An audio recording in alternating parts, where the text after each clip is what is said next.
ಬಂಧುಗಳೇ ನಮಸ್ಕಾರ. ನಿಮಗೊಂದು ವಿಡಿಯೋ ತೋರಿಸ್ತೀನಿ ನೋಡಿ.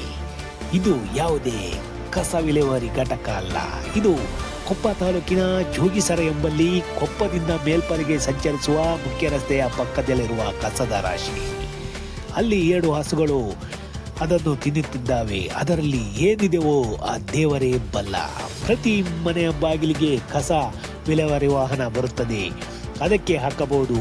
ಆದರೆ ಅದೇಕೋ ಈ ಜನರ ಮನಸ್ಥಿತಿ ಹೀಗೆ. ಸಾವಿರಾರು ಜನ ಸಂಚರಿಸುವ ಈ ಮುಖ್ಯ ರಸ್ತೆಯ ಪಕ್ಕದಲ್ಲಿ ಹೀಗೆ ಹಾಕಿದರೆ ಅದರಿಂದ ದುರ್ನಾತ. ಆ ಪ್ರಾಣಿಗಳು ಅದನ್ನು ತಿಂದು ಇನ್ನೇನೋ ಕಾಯಿಲೆಗೆ ತುತ್ತಾಗಿ ಸಮಸ್ಯೆಗಳು ಉಂಟಾಗುತ್ತದೆ.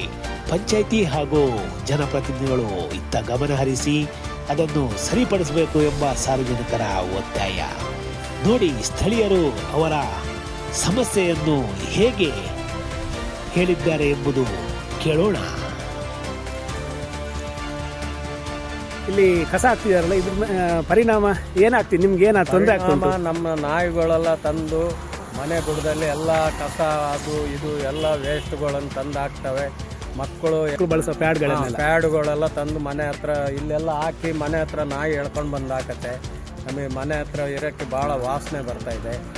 ಅದರಿಂದ ನಮಗೆ ಏನಾದರೂ ಪಂಚಾಯತಿಯವರು ಇದನ್ನು ಏನಾದ್ರು ಕ್ರಮ ವಹಿಸಿ, ಜನಪ್ರತಿನಿಧಿಗಳು ಪಂಚಾಯತಿಯವರು ನಮಗೆ ಇದನ್ನು ಸರಿ ಮಾಡಿಕೊಡ್ಬೇಕಂತ ನಾವು ಮಾಡಿದ್ವಿ. ಇಷ್ಟ ತನಕ ನೀವು ಯಾರಿಗೂ ದೂರು ಕೊಟ್ಟಿಲ್ಲ?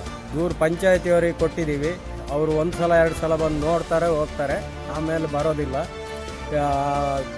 ಗ್ರಾಮ ಪಂಚಾಯತಿ ಮೆಂಬರ್ಗಳ ಹತ್ರ ಹೇಳಿದ್ರೆ ನಾಳೆ ಮಾಡ್ತೀವಿ ನಾಡ್ದು ಮಾಡ್ತೀವಿ ಅಂತಾರೆ. ಅವರು ಈಗ ಇದು ಕಸ ಇದು ಜೋಗಿ ಸರ್ದವ್ರೆ ಹಾಕ್ತಾರಂತ ಹೊರಗಿಂದ ಬಂದು ಯಾರು ಅಂತ ಹೇಳಕ್ಕಾಗಲ್ಲ. ರಾತ್ರಿ ತಂದು ಬಿಸಾಕಿ ಹೋಗ್ತಾರೆ. ಜೋಗಿ ಸರ್ದವರು ಏನೇ ಫಂಕ್ಷನ್ ಮಾಡಿದ್ರು ತಂದು ಇಲ್ಲಿ ಬಿಸಾಕಿ ಹೋಗ್ತಾರೆ. ಹೊರಗಡೆ ಅವರು ತಂದು ಇಲ್ಲಿ ಕುಡಿದು ಎಲ್ಲ ಬಿಸಾಕಿ ಹೋಗ್ತಾರೆ. ಅದಕ್ಕೆ ಯಾವ್ದಾದ್ರು ಈಗ PD ಆಗಲಿ ನಮ್ಮ ಜನಪ್ರತಿನಿಧಿಗಳು ಏನಾದ್ರು ಕ್ರಮ ವಹಿಸಬೇಕು, ಏನೋ CC ಕ್ಯಾಮರಾ ಇಟ್ಟು ಮಾಡಬೇಕು ಅಂತ ನಾನು ಕೇಳ್ಕೊಳ್ತಾ ಇದ್ದೀನಿ. ಯಾರು ಇದುವರೆಗೂ ನಾವು ಹೇಳಿದ್ದಕ್ಕೆ ಯಾರು ಅವರು ಇದು ಮಾಡಿಲ್ಲ. 1-2 ಸಲ ಬಂದು ನೋಡಿ ಹೋಗಿದ್ದಾರೆ ಅಷ್ಟೇ, ಮತ್ತೆ ಯಾರು ಅದಕ್ಕಾಗಿ ಏನು ಮಾಡಿಲ್ಲ. ಈ ಸುತ್ತಮುತ್ತ ಒಂದು 4-5 ಮನೆಗಳಿದ್ದಾವೆ. ಆ ಮನೆಗಳು 4-5 ಮನೆಗಳಿದ್ದಾವೆ. ಸುತ್ತ ಎಲ್ಲ ಎಲ್ಲೆಲ್ಲಿ ಮನೆಗಳಿದ್ದಾವೆ ಇಲ್ಲಿ ಅಲ್ಲಿಗೆ ಎಲ್ಲ ನಾಯಿಗಳು ಹೇಳ್ಕೊಂಡು ಹೋಗಿ ಆಗ್ತವೆ. ಜಾಸ್ತಿ ಆಗಿದ್ದಾವೆ. ಎಲ್ಲೆಲ್ಲಿಂದೆಲ್ಲ ತಂದು ನಾಯಿ ಬೆಕ್ಕು ಎಲ್ಲ ತಂದು ಇಲ್ಲಿ ಬಿಟ್ಟು ಹೋಗ್ತಾರೆ.